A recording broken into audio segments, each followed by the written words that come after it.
سنت کی طرف قربت جتنی بڑھتی چلی جائے اجر و ثواب بڑھتا جائے گا. مگر جو بھی لباس پہنے جسم کا ساتر ہو، جسم کو ڈھانپے، بیٹیوں کے لیے، بہنوں کے لیے جو لباس پہنے، پابندی نہیں، مگر شرط یہ ہے کہ سر اور باقی بدن، بازو ساتر ہوں، لباس میں ڈھکے ہوئے ہوں. ہاف سلیب پہنے تو حرام ہے. اور زندگی میں میرے بیٹے بیٹیاں ایک ہی رخ رہنا چاہیے. ایسا نہیں کہ جب مجلس میں آئے تو بی بی مریم بن کے آ گئیں اور جو ہی گھر نکلے تو پھر وہ سارا ایسے لگا جیسے پتہ نہیں کیا لباس تھا اور کیا نہیں، پھر ہاف سلیو ہو گیا اور پھر اللہ معاف کرے. نہیں بیٹے، زندگی ایک رخ پہ سراسر موم یا پھر سنگ ہو جا، دو رنگی چھوڑ دے یک رنگ ہو جا. ایک رخ پہ رہیں. بعض بچیاں ناخنوں پہ ناخن چڑھا لیتی ہیں، آدھے آدھے انچ کے لمبے ناخن رکھ لیتی ہیں. بیٹے ان چیزوں سے کیا لینا؟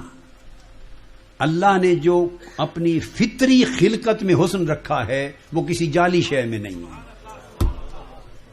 فطری خلقت اگر اللہ چاہتا کہ ناخن لمبے کرنے سے حسن بڑھتا ہے تو خدا کی قسم وہ پیدائشی طور پہ ناخن اتنے لمبے ہی بنا دیتا ہے. اس نے حکم دیا کہ ناخن کاٹا کرو، جب ملت ابراہیمی میں ہے. تو ملت ابراہیمی کسی کے حسن کو بگاڑنے کے لیے نہیں آئی، حسن بڑھانے کے لیے آئی. فرمایا حسن کاٹا کرو، مونچھیں ہیں، داڑھی ہے، نظم کے ساتھ کاٹا کرو، سر کے بال ہیں، فرمایا ان کو زینت دیا کرو. تو دین زینت دینے کا نام ہے. دین کسی کو بددا نہیں بناتا، بد صورت نہیں بناتا.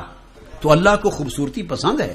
ان اللہ جمیل یحب الجمال، خدا خود بھی جمیل ہے، خوبصورت ہے اور اس کو خوبصورتی پسند ہے. اصل بات بتاؤں، اصل حسن وہ ہے جو حضور کو اچھا لگے، آقا کو اچھا لگے. کہ جب آقا کے سامنے پیشی ہو تو حضور مسکرا پڑیں، میری امت کے اچھے بیٹے بیٹیاں ہیں. جو مولا کو اچھا لگے وہی حسن اچھا ہے. اور جس نے 4 دن کے بعد جس نے کام نہیں آنا اس کو آج کیوں جعلی چیز کو اپنایا جائے. تو لباس ساتر ہو، ٹائٹ نہ ہو، کیا جس میں انگ اور اعضاء نظر آئیں، یہ نہ ہو. کھلا لباس رکھیں، اس کا بھی ایک حسن ہے. حسن کا تصور بدلنے کی ضرورت ہے. تو افریقہ جائیں تو ان کو کالا رنگ پسند ہے، اور پاکستانی قوم کی طرف دیکھیں تو وہ سفید پرست ہے. پاکستانی قوم نیری سفید پرست ہے، بے شک اندر سے شیطانی ہو گورے رنگ کا. بہو لانی ہے، گوری لانی ہے، بے شک بعد میں اس دیواجی زندگی کے پرخشے اڑ جائیں. ہماری ایک بہت نیک اور صالح بہن ہے، بہت نیک اور صالح.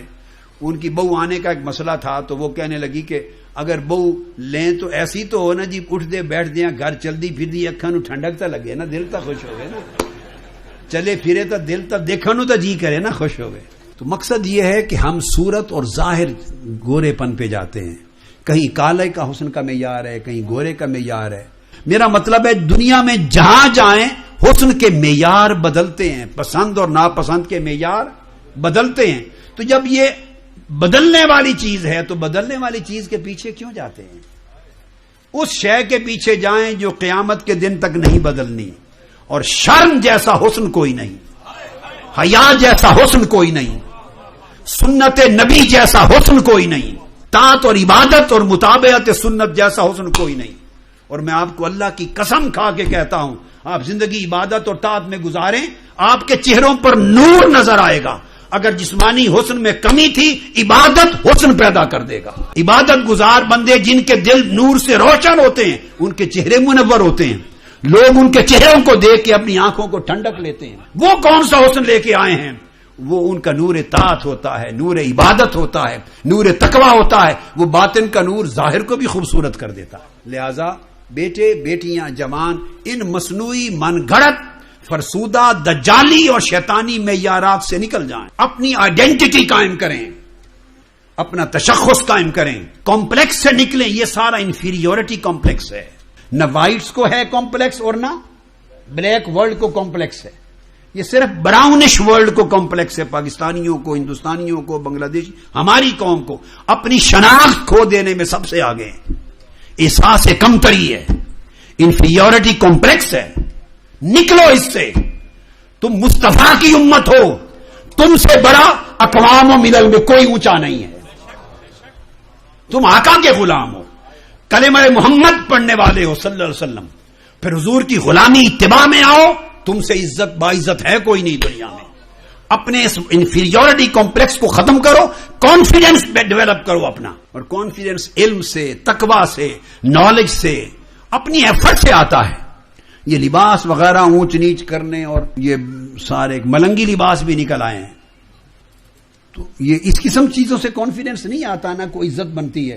اپنی شناخت پیدا کریں, اور شناخت علم سے, عمل سے, تقوی سے, لباس میں, کھانے میں, رہن میں, سہن میں, ہر چیز اگر حضور کی سنت کے تابع ہوتی جائے اور نیت خیر کی اللہ کی طرف ہوتی جائے, آپ کا کانفیڈنس بلڈ اپ ہوگا.